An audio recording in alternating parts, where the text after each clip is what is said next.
First time చేసే వాళ్ళు కూడా బొబ్బట్లని ఇలా సాఫ్ట్గా పొంగుతూ చేయాలనుకుంటున్నారా? వెంటనే ఈ వీడియో చూసేయండి. ముందుగా పప్పు నీళ్ళు నానబెట్టుకొని కుక్కర్లో వేసుకొని 1-1.5 కప్పు వాటర్ యాడ్ చేసుకొని నెయ్యి వేసుకొని మూత పెట్టి 3 to 4 విజిల్స్ వచ్చేంత వరకు ఉడికించుకొని దీనిలోకి ఇలా వీడియోలో చూపిస్తున్నట్టుగా పిండిని, గోధుమ పిండిని నెయ్యి వేసుకొని బాగా కలుపుకున్న తర్వాత నెయ్యి అప్లై చేసుకొని పక్కన పెట్టేయండి.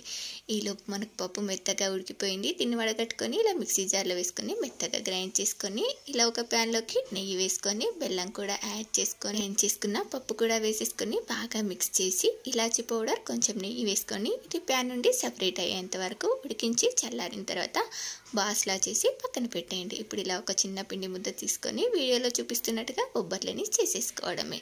ఫుల్ వీడియో డీటెయిల్గా కావాలంటే కింద స్క్రీన్పై కనబడుతున్న ఉగాది స్పెషల్ 2 రకాల నేతి బొబ్బట్లపై క్లిక్ చేయండి. వీడియో నచ్చినట్లయితే ఒక లైక్ చేసి సబ్స్క్రైబ్ చేసుకోండి.